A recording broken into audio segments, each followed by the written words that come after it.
Mi nombre es Cassandra Reynoso, tengo 35 años y siempre pensé que era una buena hija. Dediqué mi vida a complacer a mi madre, Evelina, organizando la cena de cumpleaños perfecta en su restaurante favorito en Barcelona. Cuando levantó su copa de cristal para brindar, esperaba gratitud. En cambio, me miró fijamente a los ojos y dijo: «El mejor regalo sería que salieras de mi vida». No sabía cuán en serio tomaría sus palabras. Antes de contarles cómo desaparecí de la vida de mi madre, dejen un comentario diciendo desde dónde me leen y suscríbanse si alguna vez han tenido que cortar lazos con familiares tóxicos. Para entender por qué esas palabras me destrozaron esa noche, necesitan conocer nuestra historia. Mis recuerdos de infancia están llenos de las miradas desaprobadoras y los comentarios hirientes de mi madre. Nada de lo que hacía era suficiente. Mis dibujos eran desordenados. Mis notas nunca eran perfectas. Mi ropa nunca era lo bastante elegante. Mientras otras madres colgaban con orgullo los dibujos de crayones en el refrigerador, la mía señalaba cada defecto antes de tirarlos a la basura. «Ponte recta, Cassandra. A nadie le gusta una chica con mala postura», decía en público, jalándome los hombros con tanta fuerza que dejaba marcas rojas. «Sonríe más, pero no así. Te ves ridícula». Estas correcciones constantes fueron la banda sonora de mi infancia. Mi padre era diferente. Papá era cálido, alentador y rápido para elogiar mis esfuerzos. «Esa es mi niña brillante», decía, con los ojos arrugándose en las comisuras cuando le mostraba mi proyecto de ciencias o un cuento que había escrito. Él era el amortiguador entre las críticas frías de mi madre y mi frágil autoestima. Pero cuando tenía 12 años, todo cambió. Papá murió repentinamente de un infarto. Lo encontré colapsado en nuestro patio trasero mientras mi madre estaba en su club de bridge semanal. Todavía recuerdo gritar por ayuda, al vecino corriendo para hacer RCP, las luces de la ambulancia destellando contra nuestra casa. Y recuerdo las primeras palabras de mi madre en el hospital: «¿Por qué no lo vigilaste mejor? Sabías que su corazón era débil». Esas palabras se plantaron profundamente en mi psique. De alguna manera, en la narrativa de mi madre, me volví parcialmente responsable de la muerte de mi padre. Fue el comienzo de una culpa que ella cultivaría en mí durante décadas. Mis años de adolescencia se convirtieron en una búsqueda interminable de aprobación que nunca llegó. Me uní a todos los clubes, mantuve un promedio de 10, fui capitana del equipo de debate y editora del periódico escolar. Cada logro se encontraba con comentarios como: «La hija de Juana fue aceptada en la Complutense» o «La hija de Laura tiene mucha mejor presencia en el escenario». A pesar del desánimo de mi madre, obtuve una beca completa para la Universidad de Barcelona. «Probablemente abandonarás después de un semestre», dijo cuando le mostré la carta de aceptación. «La universidad es más difícil de lo que crees». Pero no abandoné. Me gradué con honores con una doble titulación en finanzas y economía. Mi madre no asistió a mi graduación, alegando una migraña. Mis relaciones sufrieron más por su interferencia. A los 22, salí con Miguel, un amable estudiante de medicina que mis amigos adoraban. Cuando vino a cenar, mi madre pasó la velada socavándome sutilmente. «Cassandra siempre fue tan torpe con los chicos», le dijo durante el postre. «Me sorprende que hayas captado su atención». Una semana después, lo llamó en privado para hablarle de mis problemas emocionales y cómo necesitaba más terapia antes de estar lista para una relación seria. Él rompió conmigo poco después. Este patrón se repitió con Raúl a los 25 y con Jaime a los 28. Cada vez, mi madre encontraba formas de sabotear la felicidad que había encontrado. «Solo velo por ti», decía. «Tienes un pésimo juicio con los hombres». A pesar de todo, construí una carrera exitosa como asesora financiera.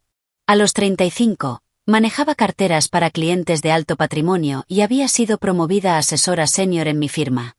Compré un hermoso apartamento en el Eixample de Barcelona y había creado una vida estable para mí. Y aún así, apoyaba a mi madre. Después de la muerte de mi padre, ella nunca trabajó, viviendo de su seguro de vida y luego de su pensión. Cuando esos fondos disminuyeron, comencé a complementar sus ingresos. Pagué los impuestos de su propiedad, cubrí sus servicios públicos y financié su estilo de vida extravagante. Cada domingo, conducía hasta su casa en Gracia, escuchaba sus quejas sobre los vecinos, sus amigos y, más a menudo, sobre mí. Este año, para su 65 cumpleaños, planeé algo especial. Reservé un salón privado en el Asador de Aranda, su restaurante favorito. Invité a sus amigos más cercanos, contraté a un fotógrafo profesional y pedí un pastel personalizado en una pastelería que ella mencionó una vez de pasada. Durante meses, trabajé con un joyero para restaurar el brazalete de zafiros de mi abuela, una reliquia familiar que mi madre siempre codició, pero que mi abuela me dejó a mí. Decidí que era hora de dárselo, esperando que este gesto generoso finalmente ganara su aprobación. Este cumpleaños será diferente, le dije a mi terapeuta la semana anterior. Creo que finalmente verá cuánto me importa. Mi terapeuta me dio una mirada preocupada, pero no dijo nada. En el fondo, sabía que me estaba preparando para una decepción. Pero la esperanza es algo obstinado. La noche del cumpleaños de mi madre, todo en el asador estaba perfecto. El comedor privado brillaba con la luz de las velas, reflejándose en el cristal y la vajilla fina. Los centros de mesa de rosas blancas y hortensias, sus flores favoritas, adornaban las mesas.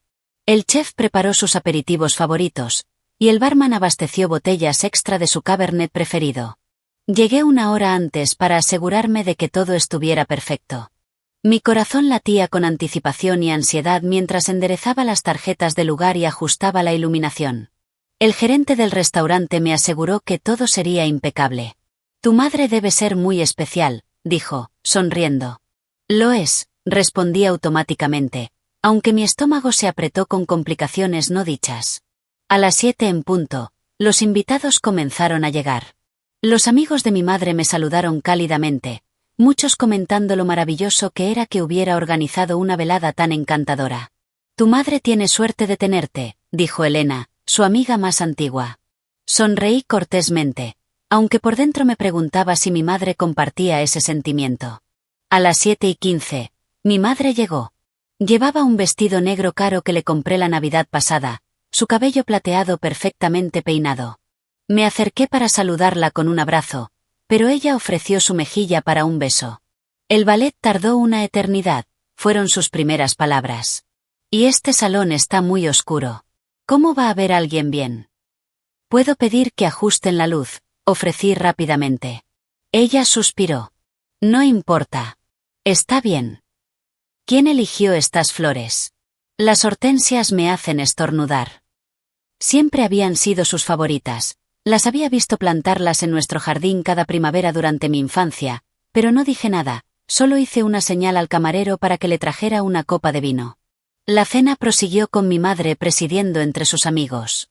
Apenas reconoció mi presencia, excepto para pedirme que le dijera al camarero que su filete estaba demasiado cocido, aunque podía ver que estaba perfectamente a término medio, como ella lo había pedido. Después del plato principal, antes de servir el postre, me levanté para presentar su regalo. La pequeña caja de terciopelo azul pesaba en mis manos mientras me acercaba a su silla. Mamá, dije, mi voz más firme de lo que sentía.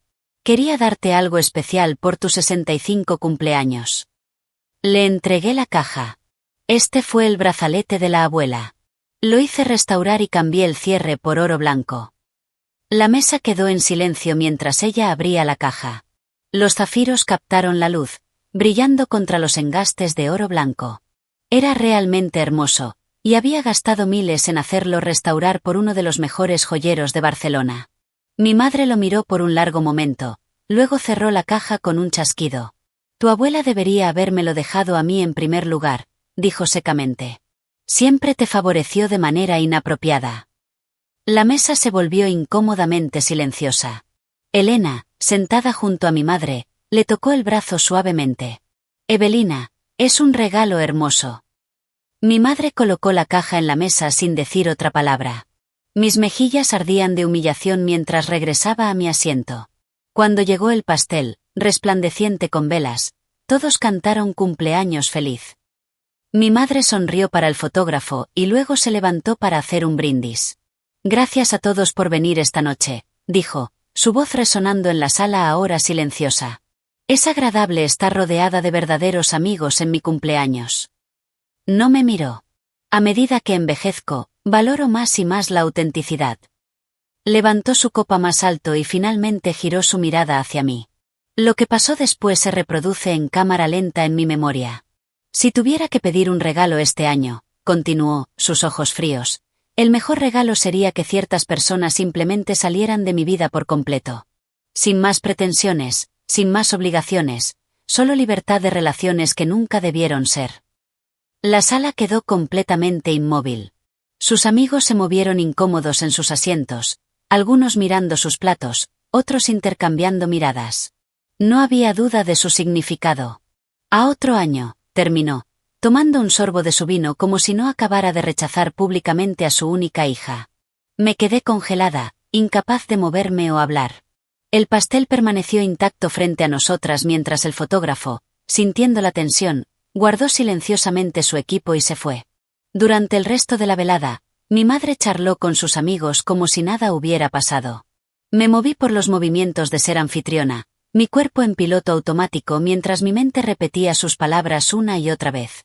El trayecto para llevarla a casa fue silencioso. Cuando llegamos a su casa, recogió sus cosas, incluida la caja del brazalete, que no había vuelto a abrir. La cena estuvo aceptable, dijo mientras abría la puerta del coche. La próxima vez, elige un mejor restaurante. El asador ha decaído. No pude contenerme. ¿Realmente quisiste decir eso de querer que salga de tu vida? Hizo una pausa, con un pie en la acera. Cassandra, no seas tan sensible. Fue un comentario general. No se sintió general, mamá. Se sintió muy específico. Suspiró pesadamente. Si eliges tomar todo personalmente, ese es tu problema. Pero sí, nuestra relación siempre ha sido una carga. Cumplí con mi deber criándote. No estoy obligada a fingir que tenemos algún vínculo especial ahora. Pago tus facturas, dije en voz baja. Mantengo tu casa. Te llevo a todas tus citas médicas. Y nunca me dejas olvidarlo, ¿verdad?, espetó. ¿Crees que tu apoyo financiero te da derecho a estar en mi vida? Eso es cosa de tu padre, siempre llevando la cuenta. Cerró la puerta del coche de un portazo y caminó hacia su casa sin mirar atrás. Me quedé en el camino de entrada casi 20 minutos, con lágrimas corriendo por mi rostro antes de poder recomponerme lo suficiente para conducir a casa. Esa noche, acostada en la cama, comprendí una verdad fundamental. Nada cambiaría nunca.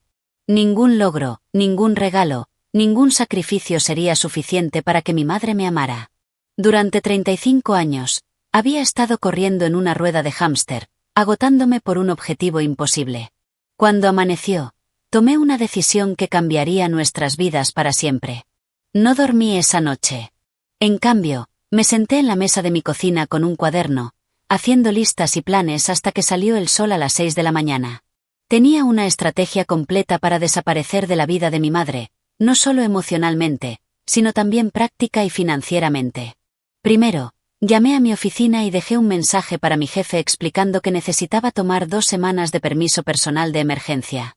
Había acumulado meses de tiempo de vacaciones no utilizadas a lo largo de los años, siempre demasiado ocupada cuidando de mi madre para usarlo. Luego, contacté a Jaime Vidal, un agente inmobiliario al que había ayudado a comprar propiedades de inversión. Necesito vender mi apartamento rápidamente y con discreción, le dije cuando me devolvió la llamada. Sin listados públicos, sin jornadas de puertas abiertas.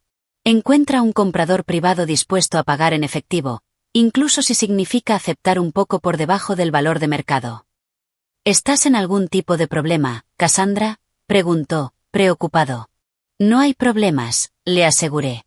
Solo estoy haciendo cambios necesarios. Para el mediodía, tenía una cita con mi asesor financiero, Gregorio Pérez. Llegué a su oficina con una lista detallada de cuentas y activos. Necesito desvincular mis finanzas de las de mi madre, expliqué. Cada cuenta, cada pago automático, cada conexión financiera. Gregorio revisó mis documentos con ojo profesional. Esto es extenso, señaló. Actualmente estás pagando los impuestos de su propiedad, los servicios públicos, los mínimos de su tarjeta de crédito, el seguro del coche y los copagos médicos. Sí, y quiero que todo eso se detenga inmediatamente. ¿Puedo preguntar por qué? Esto es bastante repentino. Es hora de que ambas vivamos de forma independiente, dije simplemente. Pasamos 3 horas reestructurando mi vida financiera. Congelé la cuenta corriente conjunta donde depositaba dinero para sus gastos. Cancelé los pagos automáticos configurados desde mis cuentas a sus acreedores. Me eliminé como usuaria autorizada en sus tarjetas de crédito y a ella como beneficiaria en mi póliza de seguro de vida y cuentas de jubilación. ¿Qué pasa con la hipoteca de su casa?, preguntó Gregorio. Has estado haciendo esos pagos durante 5 años. Para esos también, dije con firmeza. La casa está a su nombre. La responsabilidad es suya. Desde allí, fui a la oficina de correos para reenviar todo mi correo a un nuevo apartado postal. Llamé a cada proveedor de servicios que compartíamos, desde la compañía de seguridad del hogar hasta el servicio de cuidado del césped, y eliminé mi nombre y la información de pago. Usando mi conocimiento como asesora financiera, fui meticulosa. No dejé cabos sueltos, ni pagos automáticos olvidados, ni lazos financieros que pudieran arrastrarme de vuelta a su órbita. De vuelta en mi apartamento, empaqué solo lo que realmente necesitaba: ropa, documentos importantes, fotos irreemplazables y algunos objetos sentimentales de mi padre. Todo lo demás decidí que podía venderse con el apartamento o donarse. Mientras empacaba, me di cuenta de lo poco que realmente me importaban mis posesiones. Muchas habían sido compradas para impresionar a mi madre o cumplir con sus expectativas de cómo debería ser mi vida. El arte caro que nunca me gustó particularmente. El juego de comedor formal que nunca usé. La ropa de diseñador que nunca se sintió cómoda. Todo podía quedarse atrás. Esa noche, escribí una carta a mi madre. Me tomó 7 borradores antes de tener algo que expresara mis sentimientos sin enojo ni acusaciones. Mamá, dijiste que el mejor regalo sería que saliera de tu vida. Te estoy dando ese regalo. Para cuando leas esto, ya me habré ido. El apoyo financiero que he proporcionado durante años ha terminado. Las facturas de la casa y todos los gastos son ahora únicamente tu responsabilidad. Esto no se hace por enojo, sino por aceptación. Tienes razón en que nuestra relación ha estado basada en la obligación en lugar del amor. Nos libero a ambas de esa obligación. No intentes encontrarme. No deseo ser encontrada, Cassandra.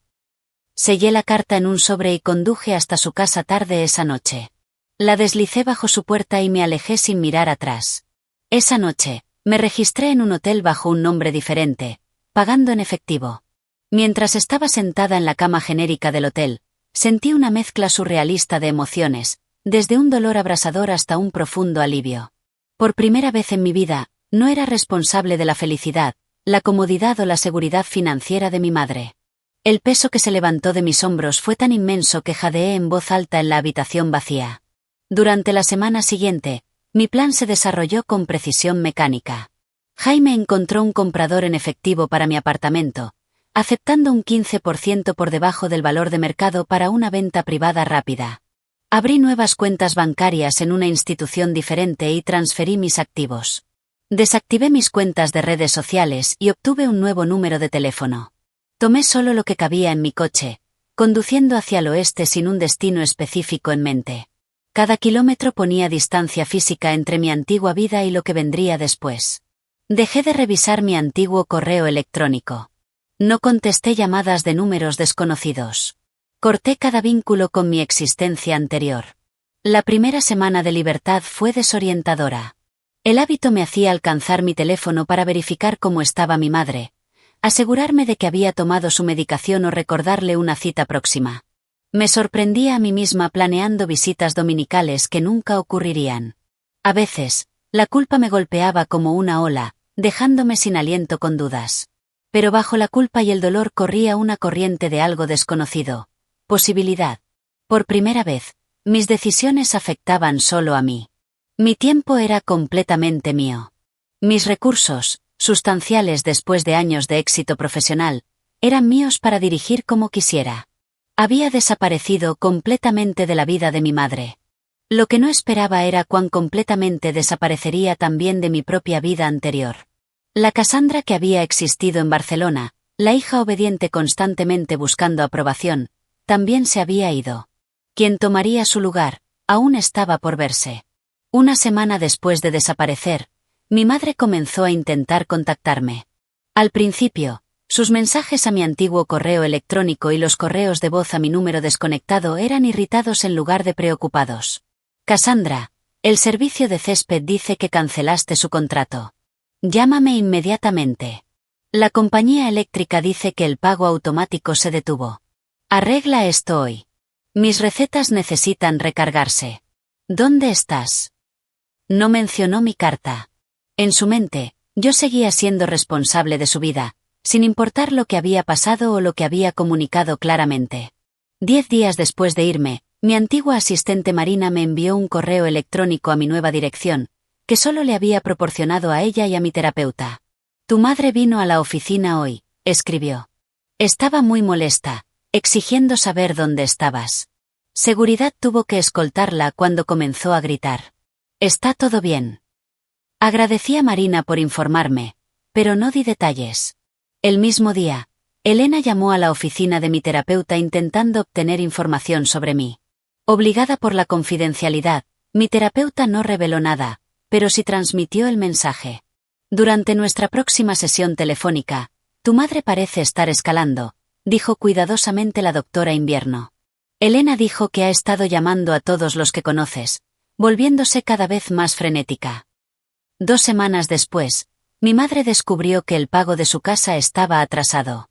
Esta revelación, según el mensaje de Elena a mi terapeuta, la llevó a un colapso. No había hecho un pago de hipoteca en 5 años y aparentemente había olvidado el proceso por completo. Las redes sociales se convirtieron en su próximo campo de batalla. Aunque había desactivado mis cuentas, amigos me enviaron capturas de pantalla de sus publicaciones, que se volvían más dramáticas cada día. Mi hija me ha abandonado sin previo aviso, escribió. Después de todo lo que sacrifiqué por ella. Ha dejado a su madre anciana sin apoyo ni cuidado. Por favor, ayúdenme a encontrarla. Los comentarios se llenaron de respuestas comprensivas de personas que solo conocían su versión de los hechos. Algunos que nos conocían a ambas expresaron escepticismo, pero fueron rápidamente acallados por sus seguidores. 3 semanas después de mi desaparición, mi madre recibió la notificación de que nuestra cuenta conjunta había sido congelada. Según Elena, quien continuó actualizando a mi terapeuta, fue cuando la realidad realmente comenzó a asentarse. Fue al banco e hizo una escena, informó Elena. Le explicaron que la cuenta estaba congelada y sugirieron que abriera una nueva con sus propios fondos. Dijo que no tenía fondos, que Cassandra manejaba todo eso. Mi madre nunca se había molestado en entender su propia situación financiera.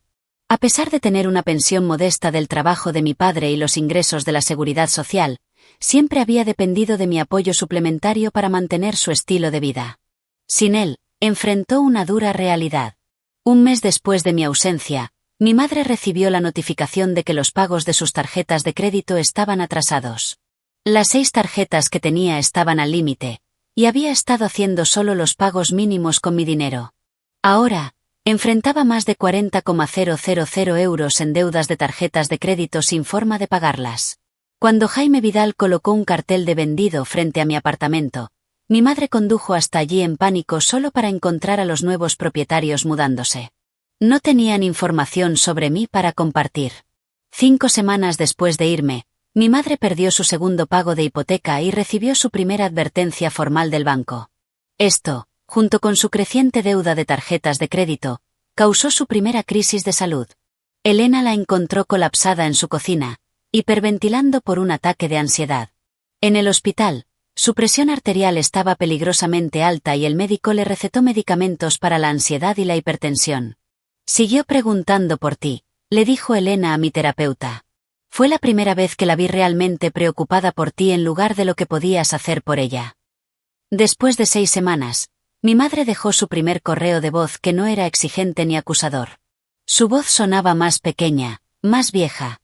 Cassandra, no entiendo por qué has hecho esto. Necesito que vuelvas a casa. Te extraño. La última parte sonaba forzada, poco practicada, como si expresar afecto fuera un idioma extranjero para ella.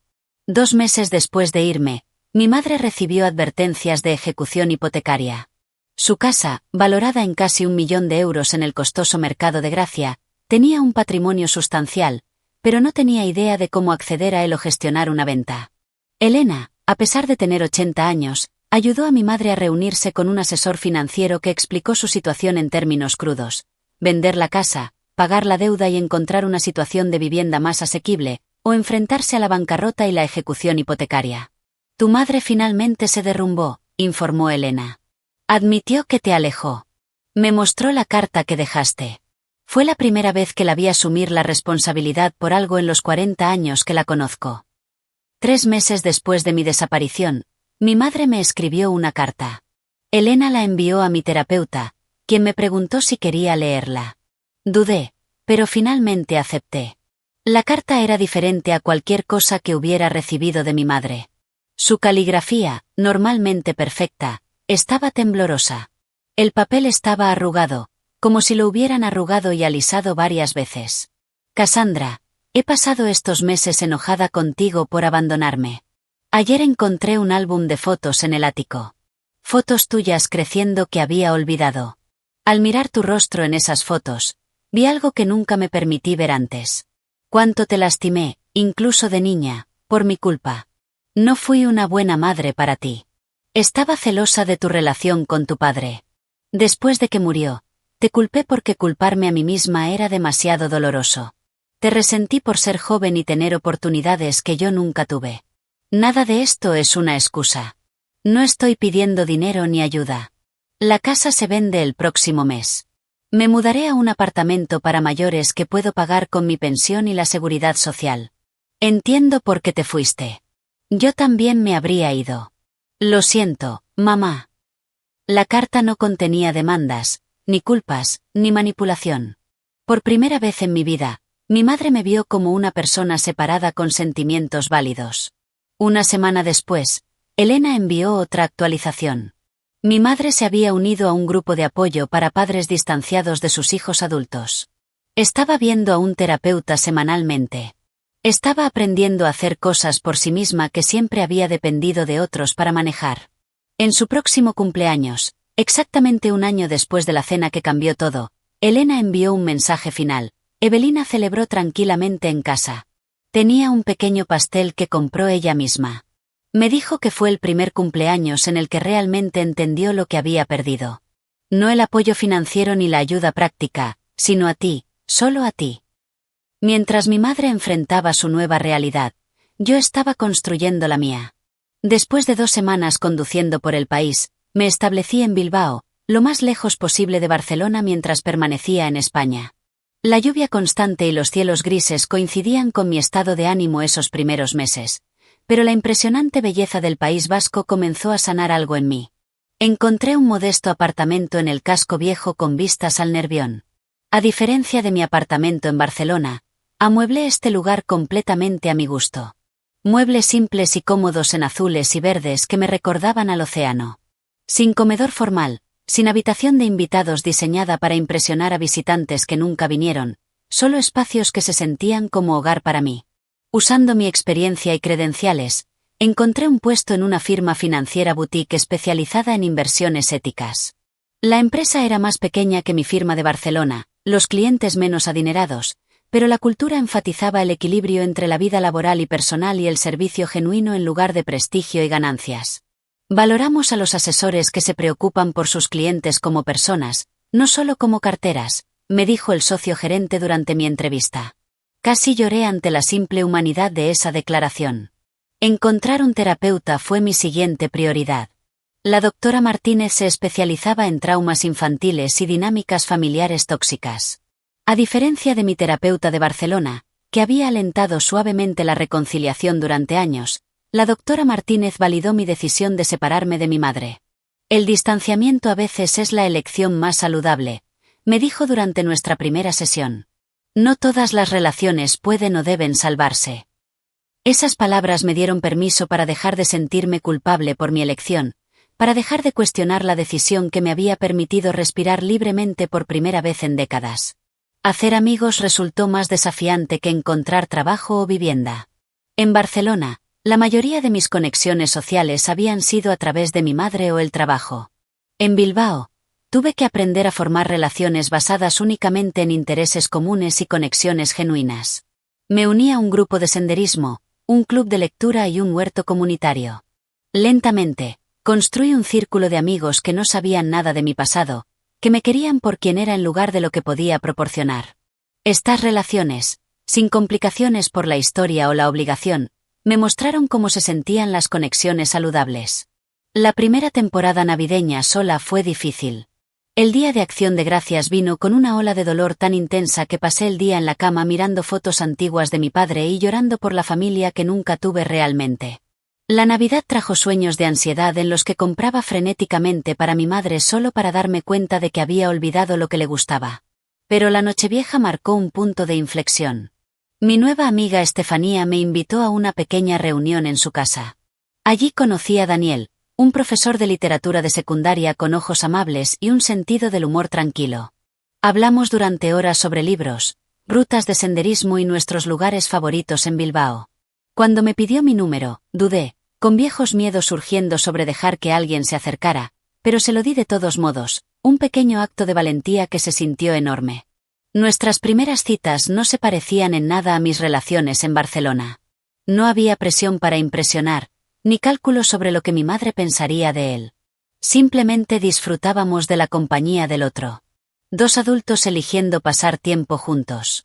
Conocer a la familia de Daniel fue una lección sobre cómo se veían las dinámicas familiares saludables. Sus padres discrepaban sin desprecio, expresaban afecto sin condiciones y mostraban interés en su vida sin intentar controlarla. La primera vez que su madre me abrazó al despedirse, me quedé rígida por la sorpresa antes de devolver torpemente el abrazo. «Tu familia es tan normal», le dije a Daniel después. «Es algo increíble». Él se rió. «Tienen sus peculiaridades, pero sí, son bastante geniales». 6 meses después de mi nueva vida, tuve un gran avance en la terapia. La doctora Martínez me pidió que escribiera una carta a mi yo más joven, la niña que se esforzó tanto por ganar el amor de su madre. «Querida pequeña Cassandra», escribí. «Nunca fue tu trabajo hacer feliz a mamá. Su infelicidad vivía dentro de ella mucho antes de que nacieras. No la causaste y nunca podrías arreglarla. Fuiste una buena hija. Eras digna de amor exactamente como eras». Al leer esas palabras en voz alta en el consultorio de la doctora Martínez, sollocé hasta que me dolió la garganta. Por primera vez, realmente las creí. Esa misma semana, recibí la carta de mi madre reenviada a través de mi terapeuta. Leer sus palabras trajo una mezcla complicada de emociones, validación de que mi experiencia había sido real, tristeza por la relación que nunca tuvimos y una extraña esperanza tentativa de que quizás ella fuera capaz de cambiar. No respondí de inmediato. En cambio, llevé la carta a la doctora Martínez y pasé varias sesiones procesando lo que significaba y cómo, si es que quería, responder. «No hay prisa», me aseguró la doctora Martínez. «Tómate todo el tiempo que necesites para decidir qué es lo mejor para ti». El 7º mes de mi nueva vida trajo otro hito. Fui promovida en el trabajo después de atraer a varios clientes importantes. Mi enfoque en la asesoría financiera, centrado en entender los valores y objetivos de los clientes en lugar de solo maximizar retornos, había demostrado ser exitoso. «Tienes un don para hacer que las personas se sientan escuchadas», me dijo mi jefe. Fue quizás el primer cumplido profesional que recibí que no tenía nada que ver con números o métricas de rendimiento. Salir con Daniel continuó enseñándome sobre relaciones saludables. Cuando discrepábamos, no había trato silencioso, ni amenazas de abandono, ni llevar la cuenta de quien estaba equivocado. Simplemente lo hablábamos, a veces torpemente, hasta que encontrábamos entendimiento.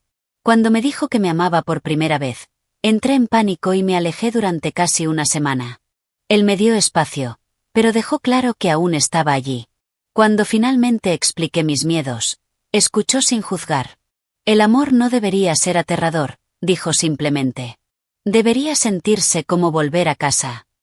Cuando se acercaba el primer aniversario de mi partida de Barcelona, recibí otra actualización de Elena a través de mi terapeuta.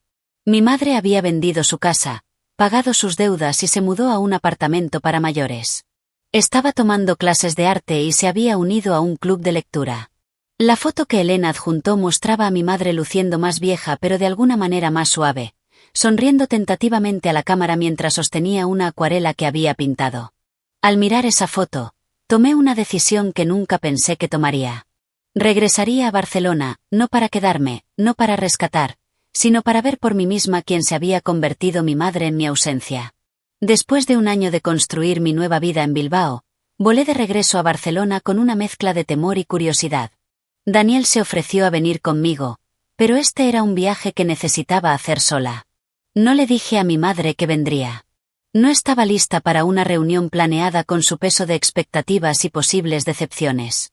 En cambio, reservé un hotel en el centro y pasé el primer día reacostumbrándome a la ciudad que había sido mi hogar durante la mayor parte de mi vida. Barcelona se sentía simultáneamente familiar y extraña, como un sueño recordado al despertar. Caminé por el Parc de la Ciutadella, pasé por mi antigua oficina y por mi antiguo apartamento. Estos lugares que alguna vez definieron mi existencia diaria ahora parecían pertenecer a la vida de alguien más. El segundo día, visité a Elena, la única persona además de mi terapeuta que sabía que estaba en la ciudad. A los 81 años, seguía siendo aguda y perspicaz. «Tu madre ha cambiado», me dijo mientras tomábamos té en su apartamento en el Born. «No completamente, entiéndeme. Todavía tiene sus momentos, pero ahora hay una humildad en ella que nunca pensé que vería». «¿Crees que debería verla?», pregunté. Elena consideró cuidadosamente antes de responder. «Solo tú puedes decidir eso, querida. Pero diré esto. La mujer que te dijo que salieras de su vida no es completamente la misma mujer que vive en ese apartamento para mayores ahora». No había planeado ver a mi madre ese día, pero al salir del edificio de Elena, me encontré conduciendo hacia Gracia automáticamente. La nueva dirección de mi madre era un complejo de apartamentos modesto para mayores, nada como la majestuosa casa colonial en la que había vivido durante décadas. Estacioné al otro lado de la calle, con la intención de solo ver el edificio y marcharme. Pero mientras estaba sentada en mi coche de alquiler, la vi caminando hacia la entrada llevando una pequeña bolsa de compras. Se movía más lentamente de lo que recordaba, su postura menos rígida. Sin una decisión consciente, salí del coche. Casi chocamos en la cafetería al lado de su edificio. Había decidido tomar un café para calmar mis nervios antes de irme. Y allí estaba ella, en la fila delante de mí. No me reconoció al principio. Mi apariencia había cambiado. El cabello más corto, un estilo más casual, una expresión más relajada. Fue solo cuando la barista llamó Cassandra por mi pedido que ella se giró, sus ojos abriéndose en shock. «Cassandra». Su voz era apenas un susurro. «Hola, mamá». Nos quedamos congeladas, el bullicio de la cafetería continuando a nuestro alrededor. Finalmente, ella habló de nuevo. ¿Estás bien?» La pregunta me sorprendió. En todos nuestros años juntas, rara vez había preguntado por mi bienestar con genuina preocupación. «Lo estoy», dije simplemente. «¿Y tú?» Ella asintió, sus ojos nunca dejaron mi rostro. «¿Te sentarías conmigo? Solo por unos minutos». Dudé, luego señalé una pequeña mesa junto a la ventana. Nos sentamos incómodas, dos extrañas que alguna vez fueron madre e hija. «No sabía que estabas en Barcelona», dijo finalmente. No se lo dije a nadie excepto a Elena. Ella asintió de nuevo, entendiendo. «Te ves bien, diferente, pero bien». «Tú también», respondí, y lo dije en serio. Había una suavidad en ella que no existía antes, las líneas duras de desaprobación perpetua algo desvanecidas. Después de unos minutos de conversación tensa sobre el clima y la cafetería, sugerí que camináramos al parque al otro lado de la calle, un lugar público, terreno neutral, pero más privado que el bullicioso café. Nos sentamos en un banco, dejando un espacio cuidadoso entre nosotras. Durante varios minutos, ninguna habló. Luego, mi madre hizo algo que nunca la había visto hacer. Lloró. No las lágrimas manipuladoras que a veces usaba para salirse con la suya, sino lágrimas silenciosas y dignas que intentaba limpiar discretamente. «Lo siento», dijo, su voz firme a pesar de las lágrimas. «Nunca pensé que te volvería a ver». «Nunca planeé volver», admití. Ella asintió. «Entiendo por qué. He tenido mucho tiempo para pensar en todo. Elena mencionó que te uniste a un grupo de apoyo». «Sí, padres distanciados de hijos adultos. PAC lo llaman». Dio una pequeña risa autodespectiva. «Al principio fui para aprender cómo recuperarte. Pero lo que aprendí en cambio fue por qué te fuiste». Ella se giró ligeramente para mirarme, sus manos apretadas en su regazo. Los otros padres allí, todos tenían historias sobre sus hijos ingratos que los abandonaron sin razón. Pero mientras hablaban, comencé a ver los patrones: el control, la crítica, la manipulación emocional. Me reconocí en sus historias, y fue incómodo. Permanecí en silencio, apenas creyendo lo que escuchaba. Mi terapeuta, la doctora Collado, me ayudó a entender algo que nunca quise enfrentar. Tomó una respiración profunda. Te traté como mi madre me trató a mí. Esto era información nueva. Mi abuela, que murió cuando tenía 10 años, siempre había parecido una santa en las historias familiares. Tu abuela, asintió mi madre. Era cruel. Nada de lo que hacía era suficiente. Me comparaba constantemente con mis primos, con los hijos de los vecinos. Me dijo que era la decepción de su vida.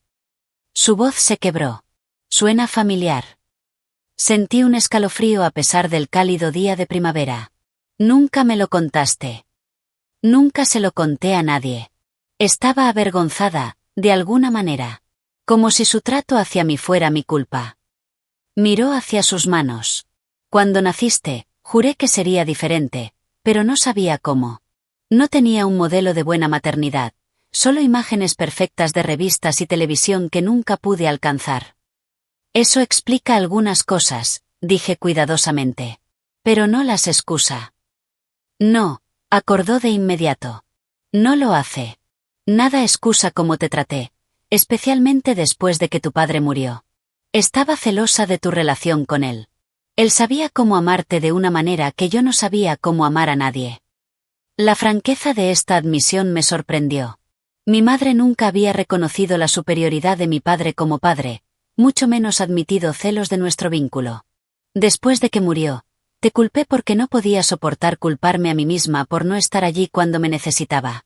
Y luego, con los años, se convirtió en un hábito, hacerte responsable de mi felicidad, mi comodidad, mi todo. Limpió otra lágrima. Estaba mal, Cassandra. Todo estaba mal. Nos sentamos en silencio durante varios minutos, el peso de décadas de dolor entre nosotras. Traje algo para ti, dijo finalmente, metiendo la mano en su bolso.